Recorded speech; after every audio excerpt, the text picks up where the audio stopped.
Fala pessoal, bem-vindos aí a mais um episódio do nosso podcast aqui junto à Plenitude de Educação, né? Trazendo os professores do nosso curso de pós-graduação de Medicina Esportiva para conversar um pouquinho tanto sobre a Medicina Esportiva quanto a especialidade que eles dão aula no nosso curso, né? E hoje trazendo aqui o nosso professor de reabilitação, né? Davi Once, fisioterapeuta, triatleta, piadista.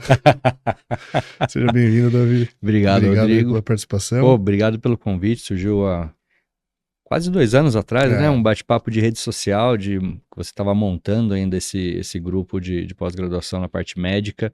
E eu fiquei bem honrado quando você me convidou para participar, porque a gente está acostumado, o nosso mundo é mais voltado para dar curso para fisioterapeuta, né? Para estudante de fisioterapia. E agora esse link que tem a parte médica com a fisioterapia que já deveria estar existindo há anos, né? Porque quando a gente fala de equipe multidisciplinar, o médico está totalmente ligado à fisioterapia, a fisioterapia é totalmente ligada à parte médica. E eu acho que foi um excelente passo que você deu aí para esse curso e para o reconhecimento da medicina esportiva, da fisioterapia esportiva, enfim. A ideia que eu trouxe no curso é justamente essa questão do atendimento multidisciplinar, né? Não só saber para quem indicar, né? Então, vou mandar para o nutricionista, vou mandar para o educador físico, para o fisioterapeuta, mas entender o que precisa fazer, como vai ser feito, né? Porque que nem a gente estava conversando outro dia, hoje em dia ele pode dar sorte de cair na mão de um Davi Once, né? Ou de um aventureiro que não sabe o que está fazendo. Então o médico ele precisa saber o que o paciente vai precisar na questão de reabilitação e o que ele tem que esperar de retorno depois que o paciente voltar. Mas antes da gente chegar nessa etapa do papo, começar, que eu estou começando todos os professores aqui. Você se via dando aula lá atrás? O Davi lá atrás pensou, não, um dia eu quero dar aula. Um tanto quanto estranho que eu vou te falar. Eu venho de uma família de professores, né? E a minha ideia, quando eu comecei a faculdade, óbvio, foi sempre trabalhar com esporte, né? Então, desde o dia 1 da faculdade, eu sabia que ia trabalhar com fisioterapia esportiva. Isso eu acho que já foi um grande diferencial na minha formação acadêmica, porque eu já tinha um objetivo final do que eu gostaria de fazer. Porém, esse objetivo era trabalhar com futebol. Cara, Brasil? Deu tudo errado. Isso que eu consegui trabalhar com o Dr. Renato Lotufo, que na época era fisiologista do Corinthians, da seleção. Ele faleceu, mas é um cara que eu devo muito o que eu tenho a ele. Depois fui trabalhar com o Dr. Osmar de Oliveira, que era médico do Corinthians. Tem o CT, o Centro de Reabilitação chama Osmar de Oliveira. E também não fui para o futebol. Infelizmente também o Dr. Osmar faleceu e eu devo muito a ele da minha formação. Então, tem 3 pessoas que sempre quando eu tenho oportunidade de falar, Dr. Renato Lotufo, Dr. Osmar de Oliveira e depois Dr. Paulo Musi. São as 3 pessoas que me alavancaram, que me ajudaram a chegar onde eu estou hoje. E tem muito mais a galgar ainda, né? Acho que eu não estou nem na metade do que eu gostaria de estar. Mas não deu futebol, que era o sonho que eu gostaria na fisioterapia. Porém, na época que eu trabalhava com o Dr. Osmar, ele era muito acadêmico, né, cara? Ele dava muita aula, dava muita palestra. E ele começou a me levar nessas palestras com ele. E aí eu comecei a pegar gosto de ensinar. Então, era uma palestra muito voltada a atleta amador, de corrida, de futebol, algumas vezes de vôlei, raramente, mas houve algumas inserções assim. E ele começou a me levar para o ENAF, que é o Encontro Nacional de Atividade Física que tinha em Poços de Caldas. E várias vezes a gente falou de futebol lá. Então ele dava a palestra dele, falando da parte médica, dos causos dele, que ele adorava contar causo esportivo, né? E eu ia lá e falava da reabilitação. E aí surgiu, cara, essa sementinha de... Eu não digo, não é da aula, né? Eu sempre falo assim, vamos compartilhar conhecimentos. Sim. Né? Eu sempre falo assim, numa aula, se você conseguiu pegar uma tirinha que eu te passei, cara, já valeu a aula. Porque na formação, né, no aluno, lógico que ele entende o que a gente passa, eu não passo na minha aula protocolos. Isso o cara já sabe, ele já tem fácil. Hoje com o ChatGPT ainda, cara, nem se fala. Mas o que eu tento passar é que esse profissional ele tem que ter o seu DNA. O que faz com que ele seja diferente comparado a outra pessoa? O que ele tem de diferente na forma com a qual ele lidar com o paciente, que ele lidar com o médico desse paciente, o que ele entrega de diferente de uma forma benéfica, seja na reabilitação, ou seja na vida do paciente, enfim. Então eu tento passar essa experiência. Por eu ter passado por alguns profissionais diferentes, por áreas diferentes, a gente consegue captar um pouco do DNA de cada um desses profissionais. Então, acho que eu acredito muito nisso, dessa parte hoje de dar aula, de compartilhar um pouco do conhecimento que eu tenho de 25 anos atendendo somente na área esportiva. Então, acho que é por aí que a gente tem que seguir. E daí a gente vai para a segunda pergunta que eu sempre faço, né? Como que você vê a importância da reabilitação?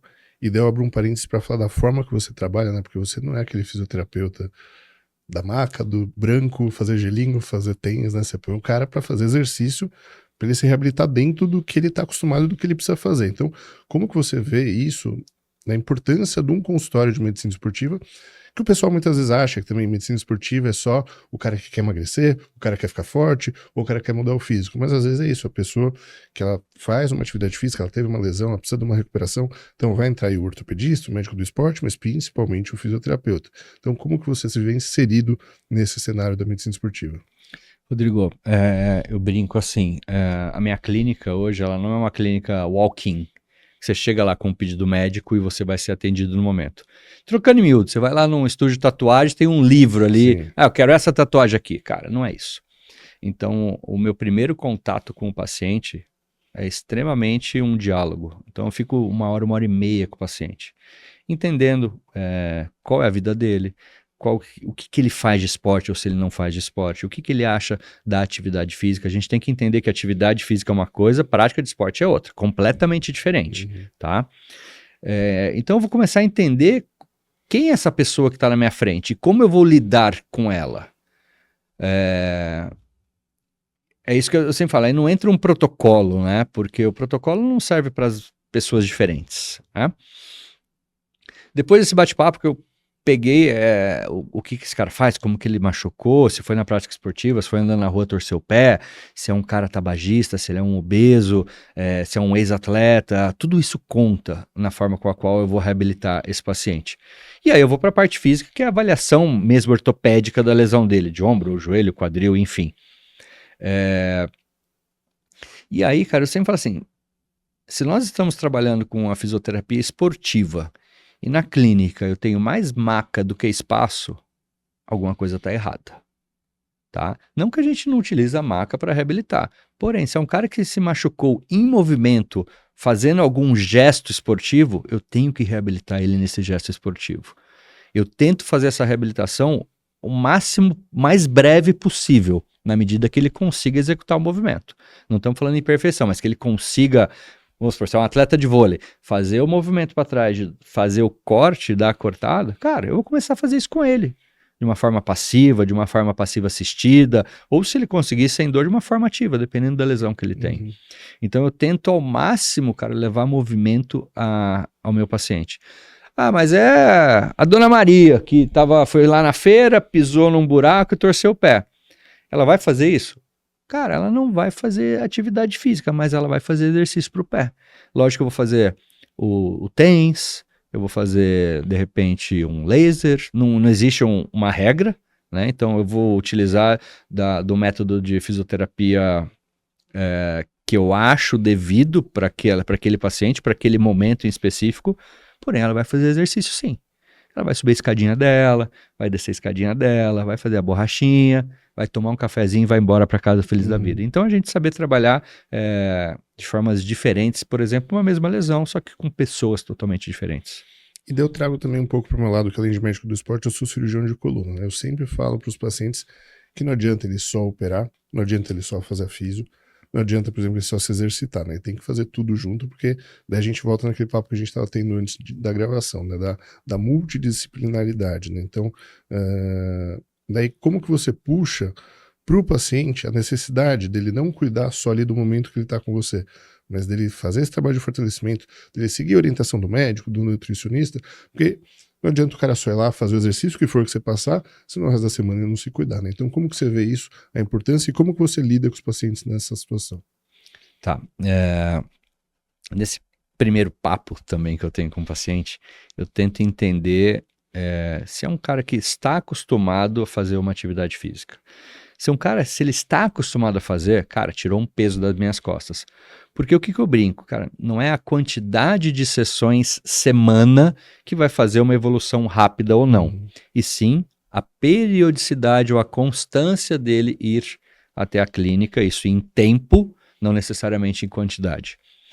Se o cara está acostumado a fazer uma atividade física, não tem o porquê falar para ele, tá, vou dar um exemplo bem genérico, tá? 3, 4 vezes por semana na minha clínica. Ele vai 2 e eu oriento o que ele vai fazer outras 2, 3 vezes, o que eu achar devido para aquele paciente naquele exato momento.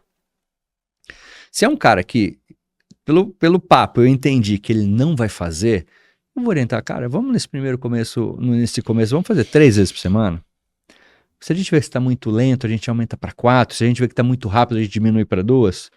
Então eu vou trabalhar um pouquinho, eu vou ter um pouquinho desse jogo de cintura para levar para ele o que realmente ele precisa. Nesse caso, a quantidade é necessária porque ele não vai fazer nada em casa.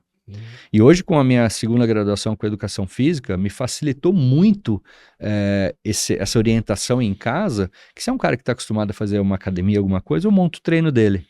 Ou converso com o personal dele e a gente entra num bem comum do que vai ser bom para ele no primeiro momento, no segundo e até o retorno da prática esportiva. Então, acho que é bem por esse caminho que eu gosto de seguir.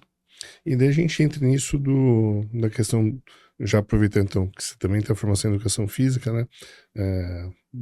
Da proibição que muitas vezes o pessoal vê de determinada modalidade, de determinado exercício, não pode fazer isso. A gente volta para o básico lá do agachamento, né? Não, fulano tem alguma coisa, não pode agachar. Eu sempre falo para os pacientes com problema de coluna, doutor, eu não posso agachar porque eu tenho dor nas costas ou porque eu tenho dor no joelho. Eu falo, vamos inverter o raciocínio, você tem dor no joelho ou dor nas costas justamente porque você não agacha, ou talvez porque você agacha errado, né? Então, cabe a nós, né, o profissional ali que está cuidando do paciente, fazer ele entender a necessidade do exercício, né, e como é benéfico para ele. Eu estava vendo um estudo que saiu hoje, né, pelo menos a divulgação, né, que é provado, né, que o melhor remédio para dor nas costas, dor lombar básica, é o exercício, né? Que há 20, 30 anos atrás, isso eu brigo muito ainda com condutas de médicos mais velhos, né? Que dor nas costas, a primeira coisa que 15 anos atrás eu fazer, repouso absoluto. Daí você pega ali uma musculatura que já está machucada, já está inflamada e normalmente enfraquecida, e você vai tirar mais carga ainda, você vai deixar ela mais fraca, né? Então, como que você vê também essa mudança da importância do exercício que ele tem? A gente pega isso, é nítida a diferença de uns 5, 10 anos para cá, como que isso se tornou mais prevalente. E na fisioterapia, como que você vê isso? Rodrigo, eu tenho sorte de ter alguns médicos, não digo que eu não tenho médico parceiro, mas tenho um médico que confia bastante no trabalho e vice-versa. E é uma coisa que nós falamos agora há pouco também. Muitas vezes o médico manda para um fisioterapeuta um paciente que o cara vai cuidar dele com uma dor lombar, por exemplo, uma sobrecarga mecânica ali com TENS, né? E, enfim, mas eu acredito muito no movimento, cara. Antigamente, quando eu comecei essa história foi quando? 2006 ou 2007. A galera ficava louca lá, que numa sessão de fisioterapia eu fazia o cara agachar tipo 200 vezes. É real a história. Você é maluco? Eu não sei o que tem. Eu falei, cara, ele vai correr uma maratona. Ele vai ter 600 metros de altimetria numa maratona. Você acha que 200 agachamento é muita coisa? Não é nada, brother. Não é nada. Aí tinha uma escada na minha clínica, fiz o cara pular na escada bipodal, unipodal, tendo ênfase no excêntrico, na queda. Cara, que a corrida nada mais é do que vários saltos, né? Onde você tem a ativação concêntrica, excêntrica, enfim. E só voltando para essa dor lombar. E, cara, ele tem que fazer o movimento. A angulação que ele vai fazer, a carga que ele vai fazer, aí que tá o segredo de você saber trabalhar isso daí com ele, né? Então, eu brinco. Tá, mas foda-se, o que eu posso fazer na academia? Tudo, desde que você não sinta dor. Acabou. Exatamente o que eu falo. O controle vai ser a dor. Você vai fazer assim, doutor, o exercício A dói, o B não dói. Mesmo que pareça absurdo, doutor, eu vou andar na esteira, dói, eu vou agachar com 300 quilos, não dói. Então agacha, segura um pouco a esteira, vamos buscar alguma outra coisa que para você funcione. Talvez a esteira não esteja funcionando, mas você tá agachando, tá sem dor, vamos seguir agachando. Mas é bem isso mesmo. Foi engraçado, teve uma paciente que o músico que me mandou, inclusive, a Cris, acho que é a Cris, ela fazia ela era fisiculturista, fazia biquíni, né? Uhum. Eu não sei muito essas coisas do fisiculturismo, enfim, é biquíni, né? E ela, cara, uma coxa, cara, deste tamanho, real, deste tamanho. E ela fazia 3 anos que ela não agachava, porque ela sentia dor na lombar e no joelho.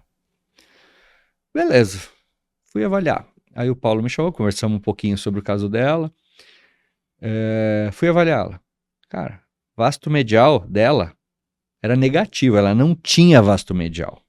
Opa, já explicamos a dor no joelho. Lombar, ela tinha ativação 0 de glúteo, mas 0. Ou seja, não tem ativação de glúteo no movimento concêntrico. Aí quando você vai voltar à fase excêntrica, você força o joelho, uma coisa puxa a outra.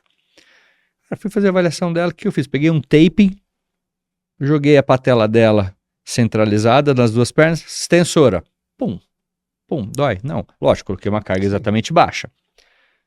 Vamos pro cross, agachamento. Estabilizei, ia na coluna dela, fazia o movimento com ela, dói? Não. A reabilitação dela, cara, eu te juro por Deus, foram 22 sessões, faziam 3 anos que ela não agachava.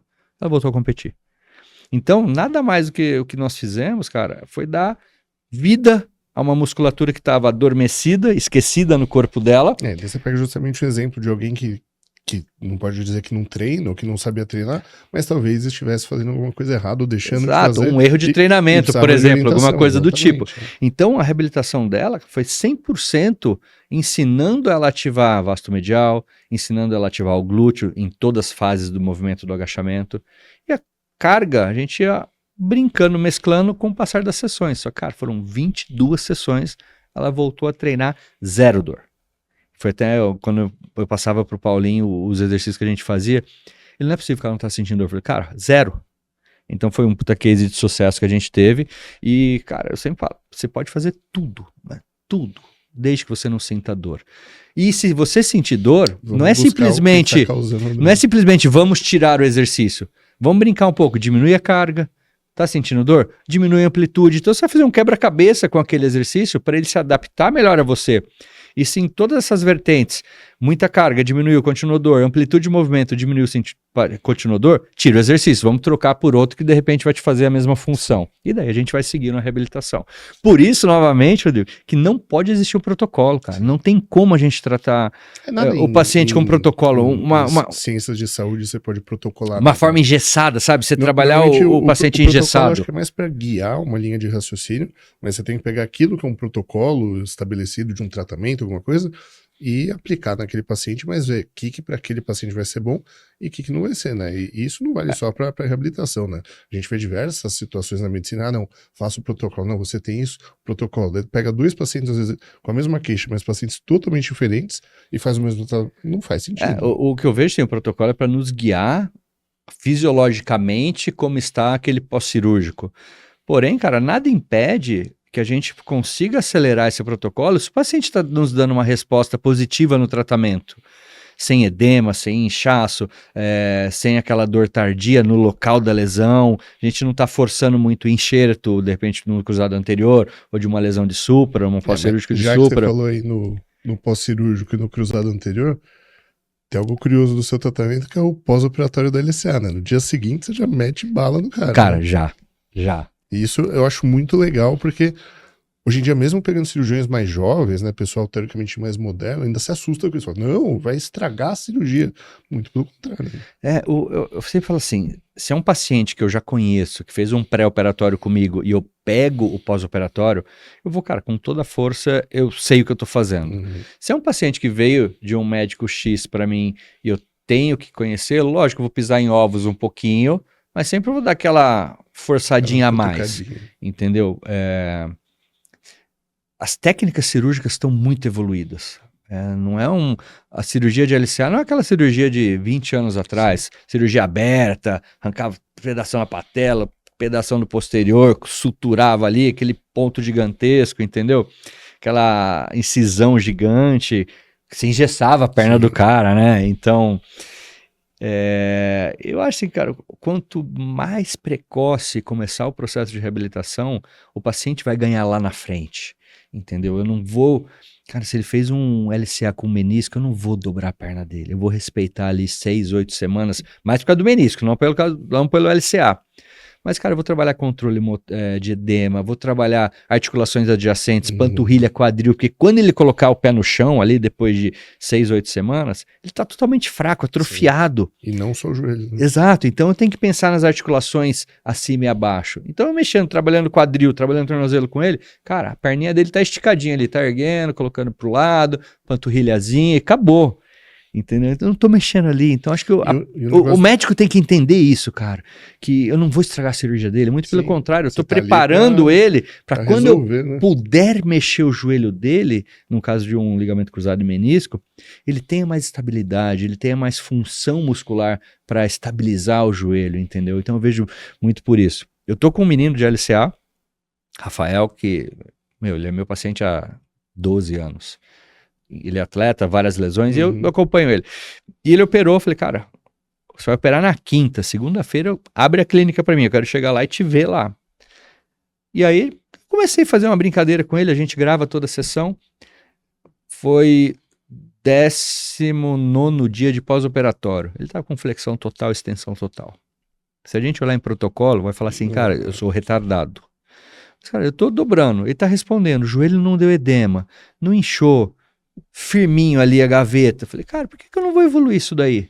Um enxerto bom ali, né? Entendeu? Cara, ou seja, com um mês eu consegui a flexão total, extensão total, é uma coisa que é esperada ali pro segundo mês e meio de reabilitação de LCA.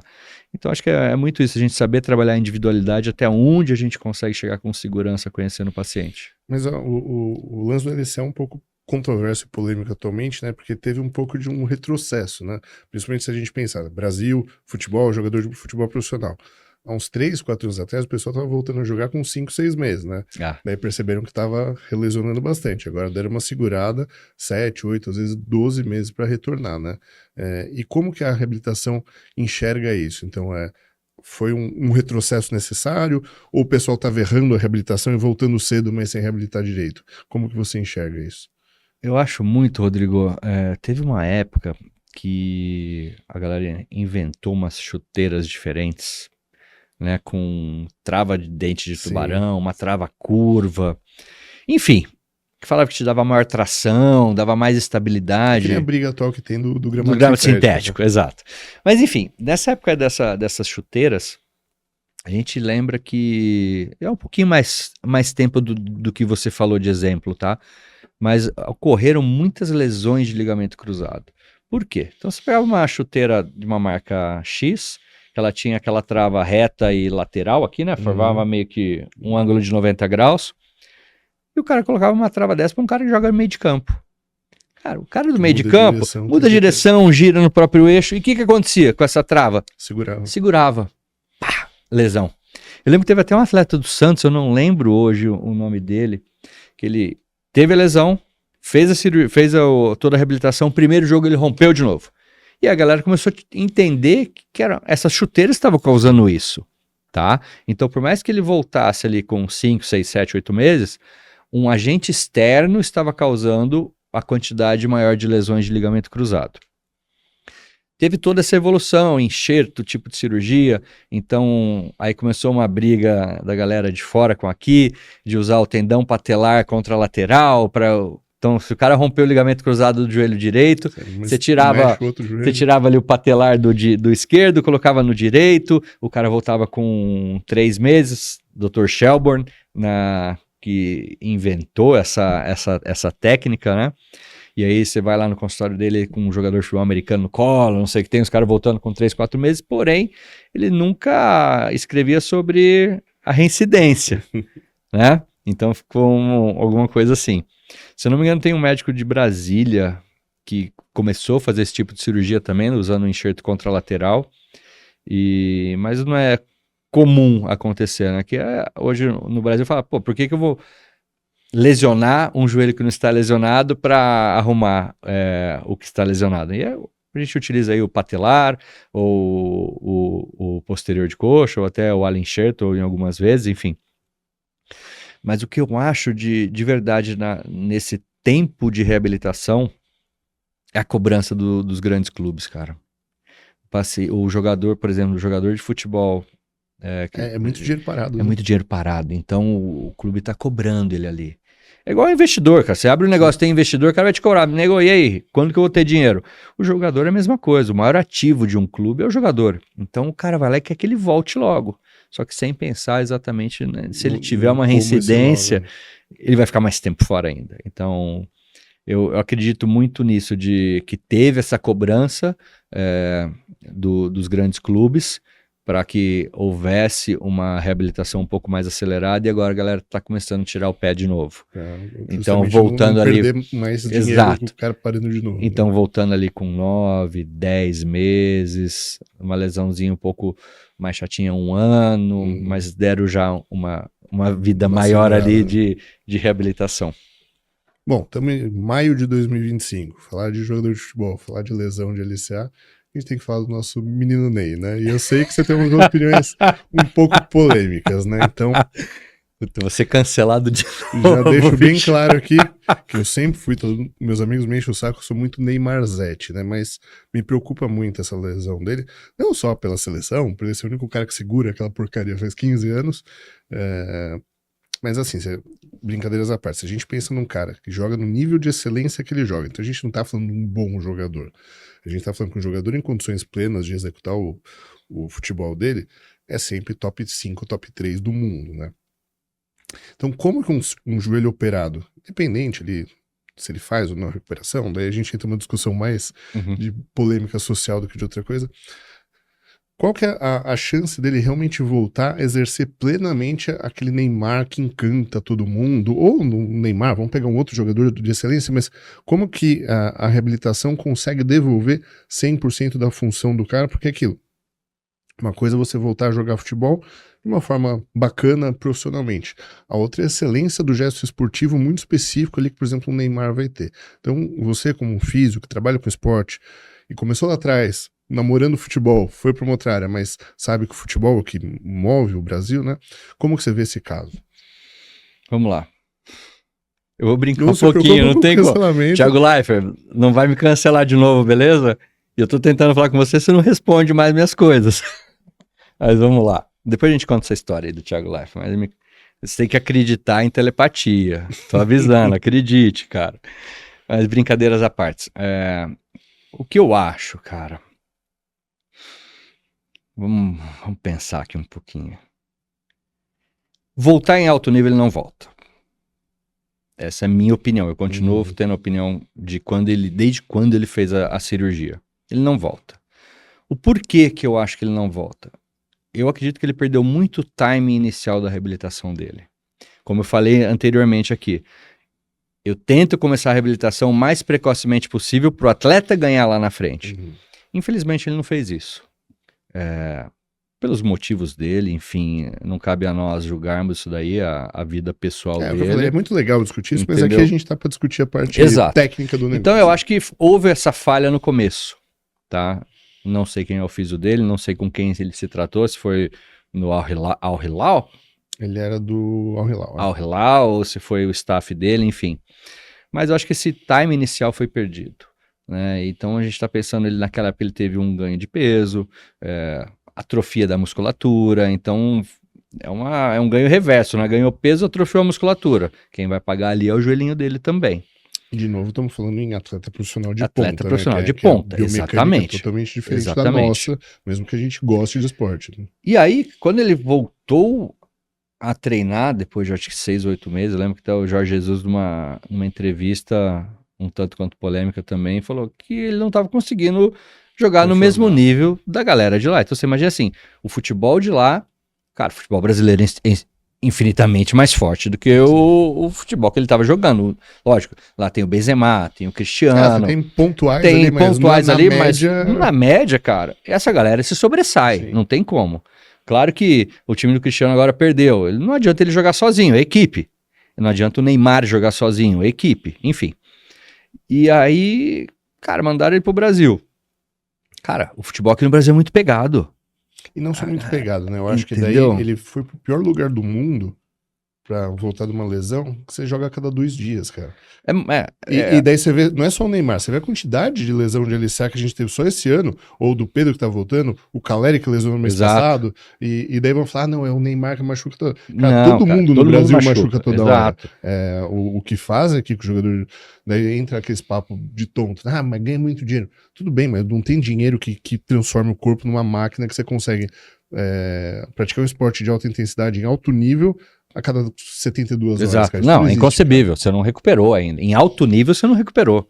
Mas enfim, só voltando.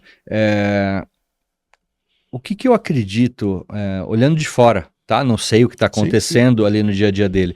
Olhando de fora, cara, tira ele de campo. Faz um trabalho de ganho de massa muscular. Vamos pensar, voltar lá atrás, ganho de massa muscular. Esquece gesto esportivo, esquece tudo. Vamos reequilibrar o corpo dele. Principalmente de membros inferiores, é óbvio. Cara, conseguiu ganhar massa muscular? Tá mais pesadinho ali devido ao ganho de massa muscular e não de gordura? Vamos fazer ele aprender o gesto esportivo novamente. E aí você começa a trabalhar, cara, é ele, o treinador, o fisioterapeuta, enfim, o médico do esporte. Vamos ensinar de novo o gesto esportivo para ele. Legal. Ele é jogador de ataque, tá parado, é explosão, vai jogar no meio de campo, é controle de bola, é rotação. Vai trabalhar específico com ele. No futebol americano a gente tem isso. Ataque tem um treinador, defesa tem outro treinador, daí vai. Então, cara, pega o cara que entende da posição que ele tá jogando e vamos fazer um trabalho específico para ele. Começou a ganhar ritmo? Vamos para treino. Começou a ganhar ritmo? Vamos para jogo. 15 minutos, 20 minutos, um tempo, e aí você vai voltando progressivo. A gente tá falando de um trabalho aí, cara, de 1 ano. Não é de hoje para amanhã. Então, se ele pensa em Copa do Mundo, que tá aí, tem que começar ontem. Tem que começar ontem. Então, eu, de novo, olhando de fora, eu acho que a gente tinha que tirar ele, fazer um ganho de massa muscular, reequilibrar essa musculatura. Cara, fazer exame isocinético mesmo, fazer o cara treinar no isocinético. Equilibrar anterior, posterior, aquela proporção 10 para 7, 7,5 atrás, uma perna e outra, enfim. E aí, reinserindo ele novamente no gesto esportivo. Como o cara estivesse pegando uma criança ensinando a jogar bola. Óbvio que não me cancele, não tô chamando ele de criança, né? Mas é ensinar de novo o gesto esportivo para ele. E se ele não se adaptou nessa posição, realocar ele em algum lugar do campo que ele consiga ter a habilidade dele, ter o que ele tem de bom do futebol. Então hoje, contrariando o que você disse um pouco, eu acho que hoje ele é um bom jogador. Ele foi um ótimo, excelente jogador. Hoje eu acho que ele é um bom jogador, ele vai fazer diferença em qualquer time. Eu falei isso num programa que eu fui recentemente. Qualquer time ele vai fazer diferença. Lógico que não vai ser aquele Neymar de antigamente. Então, se ele for jogar hoje numa grande liga europeia, por exemplo, diferença ele vai fazer. O destaque eu não sei se ele será. Mas é um cara que eu queria ter no meu time, com certeza. Mas, cara, depende dele, bicho. Mas daí voltando não tem como. Um pouco da parte teórica técnica. Você como eu tenho uma opinião como médico, como ortopedista, que independente do jogador que seja, da dedicação que ele vai, com 32, 33 anos, você acha que é possível você reensinar esse gesto esportivo no nível de excelência de um futebol? Não tô nem falando do Neymar Prime que fala, mas de um futebol profissional. Você acha que consegue fazer ele reaprender um movimento que ele passou a vida inteira fazendo desde os 5 anos, agora com 32 então, amigo, vamos reaprender a chutar, a correr, a driblar. Você acha que é possível? Eu, como ortopedista, e infelizmente, porque eu sou muito fã do Neymar, eu acho que não é possível. Cara, eu acredito, cara. Eu acho que a ciência do esporte, ela evoluiu tanto, cara, nosso corpo. E o corpo dele, tem uma diferença quando comparado ao nosso em receber alguma informação externa. Cara, eu acredito, mas é aquilo, é ter paciência. Eu acho que o clube não vai ter paciência, independente se é o Santos ou qualquer um que ele for. Ele não tem paciência, que ele quer jogar e a galera enchendo o saco, literalmente. Só que se a gente vê, aí entra num outro porém, saiu uma matéria esses dias, não sei se é verdade ou não, enfim, que ele é o atleta no mundo que mais tempo ficou parado devido à lesão. Acho que desde a Copa Isso. foi. acho que ele ficou 1.400 dias afastado por lesão, coisa de 5 anos. É. Não sei se é verdade ou não essa matéria, eu vi em alguns canais, CNN, Globo, enfim, não vem ao caso também discutir isso daí, mas eu acho assim, que se ele tiver paciência, cara, de reaprender, de fazer um trabalho específico para ele, mas que ao meu ver, cara, ele não quer, bicho. Ele não quer, cara. É que daí a gente Entendeu? entra no tema dos canceláveis e daí sai da... Pra Entendeu? evitar que você seja cancelado de novo, vamos mudar de temática. Mas eu acredito que sim, cara. Se ele tiver afim, cara, eu acho que sim. Torço pra isso, porque Entendeu? assim, eu acho difícil. Mas o que não dá agora falando um pouquinho de seleção brasileira, de futebol, que nós amamos futebol, não dá pra uma seleção brasileira depender de um jogador, cara. Então, mas Entendeu? daí a gente vai transformar isso aqui numa mesa redonda Lógico, e tudo bem, porque eu exato. adoro. Mas, cara, porque aquilo, eu se fosse o Neymar, de verdade, eu não sei se eu ia querer voltar pra seleção. Porque a gente vê o que a seleção tá fazendo sem Exato. Ele vai voltar, provavelmente ele vai classificar a seleção pra Copa, vai chegar numas oitavas, semi, sei lá, quarta, e vai perder, porque com esse time, Não, colocar o Messi no auge e o Neymar não ganha. E daí vai perder, vão falar que foi culpa do Neymar. Exato, exatamente isso. Então, O bode expiatório vai ser se ele. você pegar essa questão de estatísticas, né, a gente tá em 2025. O Neymar é o maior artilheiro da seleção de todos os tempos, marcando gol desde 2010. Sabe quem é o cara que mais deu assistência pra ele? O Oscar, que a última convocação dele foi há 10 anos atrás, ou seja, faz 10 anos que ninguém acha esse cara, ele faz sozinho. Mas não vamos falar de Neymar aqui, senão a gente fica 5 horas falando aqui, vamos arrumar briga com todo mundo. Vamos pro outro esporte, então, do qual você, daí sim é uma referência não cancelável.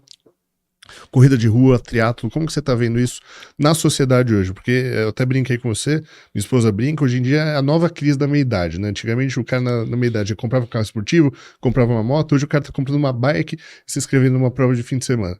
Eu vejo isso por um lado bom, porque quanto mais gente fazendo exercício é melhor, mas tem aquele lado ruim que é o mal que muito tempo o CrossFit sofreu e agora o triatlo tem sofrido, que é o pessoal achar que é só comprar uma sapatilha, comprar um tênis, uma touca e se inscrever na prova. Fala disso aí pra gente. Quando começou, vamos falar um pouquinho da corrida de rua, né? Quando começou esse boom da corrida, 15 anos atrás, mais ou menos, falava-se que era o esporte mais barato de se praticar. Você comprava um par de tênis, saía correndo. Cara, não é barato correr. Esquece o tratamento depois. Não é barato correr. O que você pega hoje? Um tênis custa, R$1.500. Se você for para um tênis top de linha, é 2.000 e pouco, 3.000. Então eu sempre dou o exemplo da mulher, né? A mulher vai ter 2, 3 pares de tênis, vai ter 5, 6 pares de meia que tem que combinar com a sainha, com o top, com o frufru, não pode repetir roupa. Então se você for somando tudo isso, cara, é muito investimento, né, em material para você praticar a corrida de rua.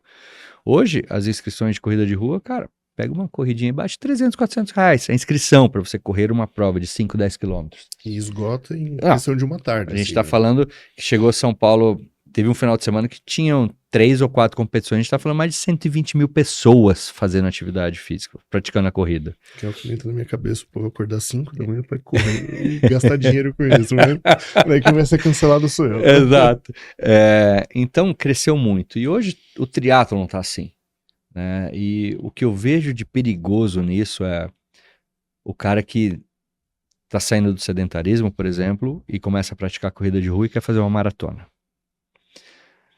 O cara que tá saindo do sedentarismo, ou algum motivo, ele jurou por a Deus ou por alguma pessoa que ele quer fazer um Ironman. Cara, grande chance de dar errado. Sim. Com o melhor treinador do mundo, grande chance de dar errado. Porque ele não passou por toda a fase de adaptação do corpo dele, o impacto que ele vai ter durante a corrida, a quantidade de treino, ele se privar de uma vida social, por exemplo. Não, porque o tempo que você precisa para sair do zero e chegar no Ironman, a gente não tá falando de 1, 2 anos. Exato. Né? Mas hoje se faz isso. Em um ano. Quantos? Full eu não fiz nenhum. Eu ia fazer em 2019, mas veio a pandemia. E aí eu não tive coragem mais de voltar a treinar. Mas tiro o chapéu para quem faz. Cara, eu sou fã de quem faz o full, real. Seja o cara que faz para 9 horas ali ou o cara que faz para 17 horas. Eu tiro o chapéu para quem faz. Meio Iron eu fiz 12. Já tem que tirar o chapéu. Já. E então eu vejo muito isso. Então quando hoje alguém me procura para que eu seja seu coach, seu treinador. Eu tenho uma conversa bem séria, cara. Você quer fazer a mesma maratona? Você vai ter que pagar um preço para isso. E muitas vezes esse preço é uma lesão. Por mais cuidadoso que a gente seja, não tem como a gente prever, né? Lógico que durante o treinamento a gente tem os indícios, né, de que o cara tá chegando numa fadiga, num overtraining, numa sobrecarga, etc. A gente consegue adaptar isso com alguns fatores. Porém, cara, ela pode acontecer do nada, sem um aviso prévio. Então, vamos fazer um escalonar para você chegar até a maratona. No triatlon a mesma coisa. E hoje bate-se muito em cima do triatlon que eles falam que a bike machuca. Eu sou contra. Cara, não é a bike que machuca. Os estudos falam que a grande maioria das lesões ocorre na corrida. Mas devido à sobrecarga que vem da natação, depois a bike última, né? e depois a corrida. E não necessariamente a corrida que está machucando, mas sim a sobrecarga das outras duas modalidades, né, anteriores. Isso não só na prova, em treino, tá? Então tá uma modinha, cara, que eu acho que a gente tem que tomar um cuidado quando a gente pega uma pessoa que pretende fazer uma maratona, o cara que pretende fazer o Ironman. E quando a gente fala da crise da meia-idade, não é que o cara quer terminar. Eu quero fazer uma maratona 3 horas. Eu quero fazer um Ironman sub 5, 4 horas e pouco. Eu sempre brinco com os pacientes, né? Você sabe que o primeiro cara que correu a maratona, ele morreu, né? Então, vamos partir daí. Se a gente pegar lá na história lá atrás, é verdade. Vamos partir daí e tentar adequar aí. Porque é aquilo, você não pode privar o cara de fazer isso. Mas você tem que fazer ele entender que ele não vai correr uma maratona em 6 meses. E tem uns caras que vai e acha que faz, e daí se quebra. E aí, Rodrigo, é uma coisa assim, por nós estarmos mais velhos, beirando que eu tô quase beirando 50 já. A nossa memória, para quem fez atividade física ou esporte, né, ao longo dos anos, a minha memória, cara, eu correndo forte lá atrás, não é minha memória hoje eu sendo um atleta mediano. Não, cara, eu quero ser o atleta lá de trás de quando eu tinha 20, 24. Cara, é impossível acontecer isso. Se de repente eu tivesse tido feito non-stop, sem parar, quem sabe até eu poderia estar ali próximo de alguma coisa, mas jamais igual. Então o que a gente tem hoje, e as lesões aparecem na galera mais velha, é porque ele quer competir igual quando ele competia lá atrás, cara. Entendeu? Ele não quer, entre aspas, aceitar que hoje ele vai estar um pouco mais lento, a recuperação dele é um pouquinho mais demorada. Isso que a gente está falando de um cara que de repente é regrado na alimentação, passa no nutricionista. O descanso, né? O pessoal sempre esquece do descanso. O descanso, que eu sempre falo, cara, descanso é treino. O dia que você acordou, cara, você tá mal ali, bicho, deita e dorme. Você vai ganhar muito mais do que se você sair cansado para fazer atividade física. Isso eu oriento pro meu paciente. Eu não faço. Que eu tenho na minha cabeça, cara, eu tenho que completar a planilha, eu tenho que fazer a planilha. E é difícil para eu entender o que eu falo pro meu paciente, entendeu? Pro meu aluno. Eu sei bem. Não vai treinar doente, tô lá eu gripado. Exato. E eu tô tentando agora eu mesmo me adaptar melhor. Tanto que hoje eu peguei um treinador, eu não me treino mais, eu tenho um treinador. Então eu consigo um pouquinho ele me frear. Porque é bom ter alguém para puxar a nossa orelha. Exato. Né? A gente mesmo não puxa a própria orelha. Né? Então, Rodrigo, eu vejo assim, muitas lesões aumentando, principalmente nos 40 a mais, seja homem ou mulher, tá? Principalmente mulheres. Que aí a gente entra também, o pessoal tem muita mulher nas 50 já com a tríade, chegando já não menstruando mais, tendo problemas hormonais, enfim. Então tá muito comum a tríade da mulher atleta, cara. Não, ainda é muito cultural, né? Isso é uma sequela dos anos 80, anos 90, mas mulher ainda ela acha que ela precisa comer cada vez menos, e se ela tá fazendo exercício para emagrecer, eu tenho que comer menos ainda, porque é assim que eu vou emagrecer. É o déficit calórico, né? E aí que história, né, cara? Então, hoje, cara, tá muito comum a gente pegar mulher aí de 30 e pouco, 40, com tríade. Sim. Entendeu? Então, cara, e tríade é um negócio sério, né? A gente tá falando não só de problema ortopédico, mas sim problema na cabeça, cara, entendeu? Um trabalho multidisciplinar mesmo. A bagunça hormonal que faz ali, né? Tanto que desenvolveram, né? A gente já não fala mais em tríade, né? Fala no REDS, né? Exato. Mas isso é um negócio... Porque antigamente tinha até... não, ela não menstrua porque ela tem pouca gordura no corpo. Né? E daí entendeu que não tinha nada a ver com isso. Exato. Não menstrua porque ela não tem energia. Porque eu sempre falo isso pros pacientes, né? No frigir dos ovos a gente ainda é um bicho, né? E o que o corpo ele faz? Eu preciso reproduzir para manter o DNA vivo. O corpo da mulher fala, meu, eu não tenho energia pra me sustentar, que dirá sustentar uma prole. Exato. Daí ela para de menstruar. E muita gente acha bonito. Não, eu tô tão bem que eu nem menstruo. Não, amiga, você precisa se Você cuidar. precisa se cuidar, Procura um exatamente. médico, um nutricionista, vai. Mas eu acho que esse tabu da mulher existe Ah, não, muito sim, sim, ainda. ainda mudou muito. Algumas vezes eu tô avaliando uma mulher, por exemplo, e aí eu chego na pergunta de, cara, você tem escape na atividade física? Ela fica constrangida em responder. Só que é de extrema importância eu saber Sim. isso, para de repente mandar ela para uma fisioterapia ginecológica, que é muito bem-vinda e tem um excelente resultado. Não, isso é tão cultural. E outro dia eu tava conversando com uma amiga da minha idade, conversando ela, uma outra amiga, minha esposa, e minha esposa teve bebê recente, daí tava contando que ela fez a fisiopélvica durante a gestação e tal, e essa amiga falou, não, desde muito nova, isso é da minha família, a gente ri e perde xixi na roupa. E na cabeça dela é normal, porque a família inteira é assim, e da gente, amiga, você precisa cuidar disso. Agora você está com 35, 40 anos, daqui 20 anos você vai estar com prolapso, alguma coisa assim. E o Exato. pessoal não tem a noção desse perigo. E daí a gente volta de novo para fisioterapia pélvica, como isso é importante na saúde da mulher. Cara, e dá resultado, cara. Ah, Eu não tinha muito contato, até que na minha clínica eu tinha no segundo andar uma parte de pilates, e uma das meninas começou a fazer fisioterapia pélvica. E ela contando os resultados, cara, minha esposa precisou na nossa segunda filha, e foi incrível, cara. Um dia chegou, é até engraçado. Tô em casa e chega uma coisa do correio, pode contar, né, causa aqui, né? Aí eu fui lá, peguei sex shop. Eu falei, eita! Já fiquei feliz da vida. O que é isso aqui? Era só exercício. Era exercício. Cara, e foi assim, é um tratamento muito rápido, que é muito eficaz. E eu, como fisioterapeuta ortopédico, esportivo, eu gosto de coisa rápida, né? Sim. Então, quanto mais rápido a pessoa chegou manquinha lá na clínica, quanto mais ela estiver caminhando sem nada, cara, é minha vitória.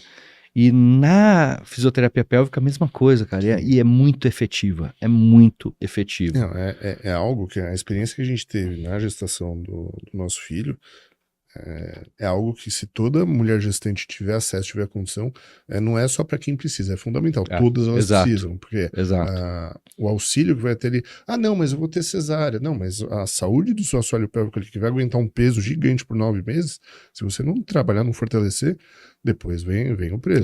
Com certeza, com certeza. Bom, Davi, para a gente encerrar, dá uma resumida, então, como que você vê a reabilitação no consultório do médico do esporte, e por que é importante o médico do esporte entender? É aquilo que a gente brinca. Nenhum médico vai mandar para você, faça isso, que isso é coisa de 30 anos atrás. Entendam isso. Pedido médico de fisioterapia. Fisioterapia médica, fisioterapia, para isso, 10 sessões, ponto. O físio vai resolver o que vai fazer. Se você não confia nele, manda para outro físio, mas não é você que determina o que. Mas como que você acha qual que é o papel do médico saber sobre a reabilitação e ter esse contato diretamente aí com o fisioterapeuta? Rodrigo, de novo, acho que é super importante essa pós-graduação em medicina do esporte e um fisioterapeuta dando aula. E tem, não sei se por ego, enfim, não quero entrar nesse detalhe, que tá o médico e o fisioterapeuta. Não, cara. Esse curso, só pra te cortar, é tão diferente que hoje em dia eu já vejo que tem outros cursos copiando. Mas eu trouxe um físio para dar aula de reabilitação. A gente tem um gestor para ensinar o médico a cuidar da própria carreira, cuidar do próprio consultório, porque isso também, isso qualquer área da saúde a gente não tem. Você não aprende como gerir sua carreira. E isso eu coloquei na pós-graduação. Porque é aquilo, muitas vezes o cara, eu vou ter aula com físio, e a gente tá falando de fisioterapia em medicina esportiva, né? Você dá aula para ortopedista, que o cara ainda acha que é pior ainda, né? Então é isso. Então, por tabu, tá aqui o médico, tá aqui o fisioterapeuta. Não, amigo, desculpa, cara, a gente tá aqui. O que você entende de medicina, eu entendo de fisioterapia. Tá? Eu entendo de reabilitação. Tá. Exato. Então, eu acredito muito, Rodrigo, que... E tem uma outra coisa também, não é só o pedido de 10 sessões, tem que deixar bem claro que as 10 sessões tá ali, é um mero número para reembolso, para plano de saúde, o convênio libera. Não é a receita mágica. Que hoje o paciente chega lá e ainda, o médico pediu só 10 sessões. Eu falei, cara, isso não é nem o começo. Como assim? Então, acho que cabe ao médico começar a orientar o paciente do que é esse número 10. E sim falar em tempo. Cara, sua reabilitação dura de 2 a 3 meses, de 4 a 6, enfim. Então, tem que ter essa conversa, porque o paciente confia no médico muito. O médico é o confidente. É o ali, confidente. né? Então Eu sempre falo isso pro paciente, né? O problema da fisioterapia é que a gente, como brasileiro, a gente tem uma cultura muito imediatista. Uhum. Então a gente quer fazer um negócio e se fez 1, 2 vezes não teve resultado, isso não funciona. Eu acho que a fisio sofre muito disso. Porque fisio, infelizmente, é um tratamento que é chato, porque ele é arrastado, ele não vai resolver em 1 semana, em 2 semanas, só que precisa fazer. E dos pacientes que eu consigo convencer eles a ficarem 2, 3 meses, nossa, doutora, esse negócio de fisioterapia funciona mesmo, Exato. né? Então, o que eu preciso do pedido médico? Diagnóstico. Qual diagnóstico você chegou ali na sua avaliação? Seja na sua avaliação física, ortopédica, seja num exame de imagem, uma ressonância, enfim. E lembrando que a gente não trata a ressonância, né? Então, eu particularmente, quando eu vou avaliar meu paciente, lógico que eu peço acesso aos exames, eu sei ver exame de imagem, eu vejo. Só que, cara, primeira parte, colistora, faço o exame físico e abro a ressonância para ver o que aconteceu. E exatamente eu tento bater o que eu vi no meu exame físico com o que está escrito na ressonância. E óbvio que, para eu pegar a confiança do meu paciente, quando eu estou fazendo exame físico, seja no toque ou algum teste especial, enfim, eu já vou falando, possivelmente uma lesão disso, possivelmente uma lesão daquilo. Tô achando que é isso. Eu escrevo e coloco uma interrogação, mas eu vou escrevendo ali a estrutura que pode estar lesionada. E aí, quando eu abro a ressonância, bate ali, cara, eu ganhei o cara. Que eu levei confiança a ele, que eu sei ver um exame de imagem, que eu consegui fazer uma avaliação em que, de repente, o médico fez também isso daí e falou isso. Cara, acabou. Então, você tem que ter o entendimento da parte médica também, né? Nós temos nossos testes especiais de fisioterapia que a gente aplica no nosso paciente, mas a gente tem que ter um conhecimento médico, a gente tem que saber ver um raio-x, ver uma ressonância, ver uma tomografia, ver uma ultrassonografia. Eu tenho muita dificuldade de ver ultrassonografia ainda, infelizmente, cara, não entra na minha cabeça aquele tanto de coisinha, mas enfim. Então, eu acredito muito nesse binômio, tá, do médico-paciente e fisioterapeuta-paciente. Outra coisa, o contato do fisioterapeuta com o médico, eu acho que é de extrema importância isso. Eu chegar para o paciente, quando cara, posso falar com o seu médico? Quando você tiver o retorno com ele, me liga de lá, que eu quero conversar com ele, para passar o que eu vi na reabilitação, para passar como que ele estava no dia 1 e como que ele está no dia 10 da reabilitação. Então isso a gente vai ganhando confiança, e o resultado final, cara, não é o que o cara te pagou em 10, 15, 20 sessões, o resultado final, cara, é ele sair de lá sem dor, ele sair de lá fazendo a atividade física dele de novo, ele fazendo esporte. Cara, isso não tem preço. Todo mundo trabalha para ganhar dinheiro. Sim. Não vou ser hipócrita falar que não. A gente tem nossa... Exato. Com boa mas, cara, quando você vê que o seu trabalho, aquele dinheiro que o cara te pagou, você conseguiu dar o sorriso, devolver para ele, cara, é isso que precisa. E só mudando um pouquinho do que você falou, o que eu acho que hoje falta na fisioterapia é o DNA. O cara ter o DNA dele, ter o diferencial dele. Eu acompanho meus pacientes na consulta médica, cara. Quando eu vejo que a fisioterapia tá patinando, que eu tô delongando muito o tratamento, cara, quando você vai ter o médico? Tal dia. Pô, você consegue marcar no meio da manhã? Aí eu falo 1 hora. Sim. Por quê? Eu vou com você na consulta. Ele olha assim, você vai comigo? Vou. Que pra mim é importante, cara, estar na consulta e passar pro médico o meu olhar, o que eu fiz com ele, e a gente entrar num acordo, num bem comum, de repente de uma outra técnica, de uma outro approach que a gente vai ter com esse paciente, para que ver se a gente consegue voltar naquele gráfico de melhora. E eu faço isso, cara. Então hoje o meu DNA é ter esse contato muito próximo com o médico, muito próximo do meu paciente. Eu converso com o meu paciente todo dia. Se ele vai na clínica segunda, quarta e sexta, terça e quinta eu tô conversando com ele. Se ele vai na clínica terça e quinta, segunda, quarta e sexta eu tô conversando com ele. E converso mesmo, mando WhatsApp, como que você tá, como que você ficou, o que você fez hoje. Então, isso vai criando uma identidade. Né? Então, hoje a minha clínica é uma clínica que não tem médico trabalhando, é uma clínica que, cara, roda com fisioterapia. O que a gente vê no mercado são clínicas associadas a médicos, onde o cara passou com você fala, faz fisio ali embaixo, o cara desce... Enfim, mas eu vejo muito isso a fisioterapia tem muito a crescer ainda. a medicina esportiva tem muito a crescer ainda. A gente está engatinhando, cara. Sim, são áreas novas. A gente está engatinhando nisso ainda.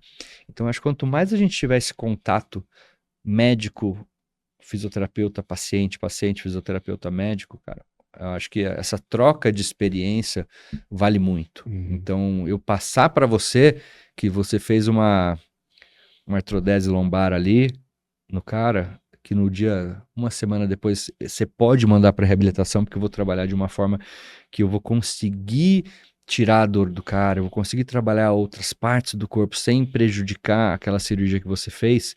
Cara, é extremamente importante isso, porque muitas vezes eu acredito que o médico prefere deixar o paciente em casa 1 a 2 semanas por medo de repente, quem será que vai cuidar dele e estragar a cirurgia? Não, cara, é muito difícil a gente estragar uma cirurgia, né? Mas não dá aquele atendimento necessário num primeiro momento de pós-cirúrgico, né? Que não é simplesmente, dependendo do paciente, não é só a parte motora, né? A cabeça também, você conversar com o paciente.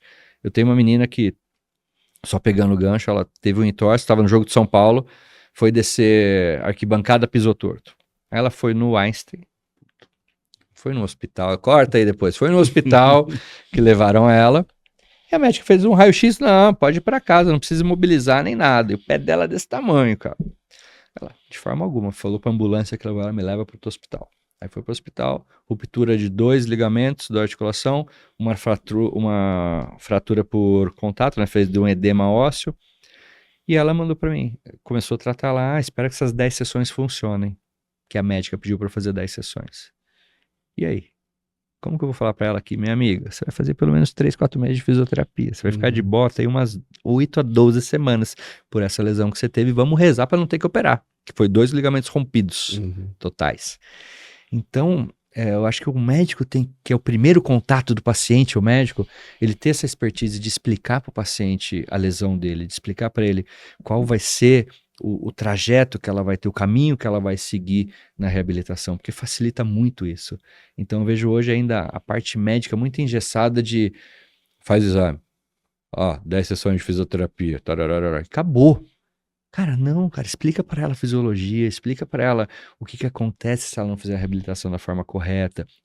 Cara, vocês sabem isso. Isso é uma forma que você vai ganhar o paciente. Né? Então, eu digo assim, não é nem pela parte, cara, comercial, de business, mas assim, a parte de ser humano, é uma pessoa que está precisando do seu serviço, entendeu?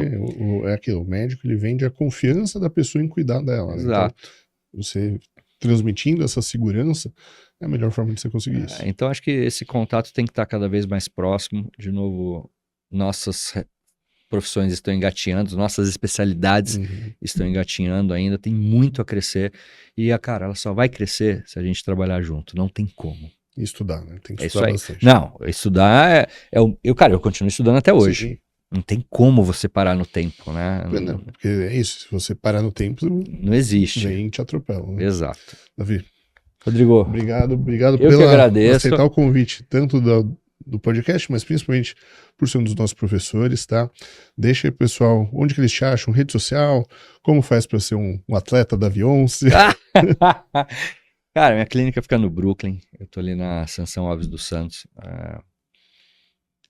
Hoje, comecei com uma clínica pequena, há 20 anos atrás, uma salinha, e a gente vai evoluindo aos poucos. Hoje, não sei se vai ser minha última clínica de tamanho, mas... Já tá um tamanho bom. É um tamanho bom, ela é bem equipadinha, modéstia à parte, mas longe disso fisioterapeuta que de repente que estiver vendo esse podcast, esse bate-papo, o médico que possivelmente vai assistir, se quiser visitar, ver como a gente trabalha, tá totalmente aberto isso.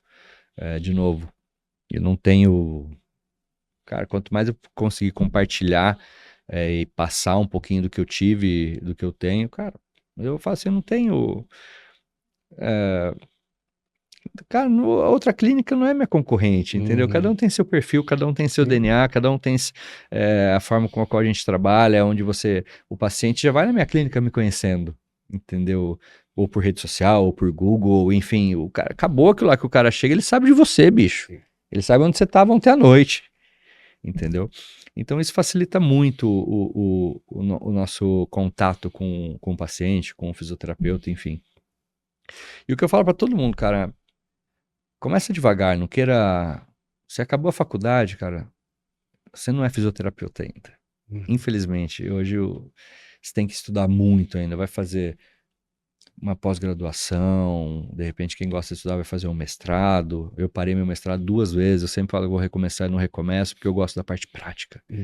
E no mestrado eu vou ter que estudar, vou ter que fazer estudo, eu gosto de prática, cara, eu gosto de ver acontecer, né? Acho que foi por isso que eu sempre quis trabalhar com a parte ortopédica esportiva. E acho que é isso, cara. Minha rede social é meu nome, Davi_11.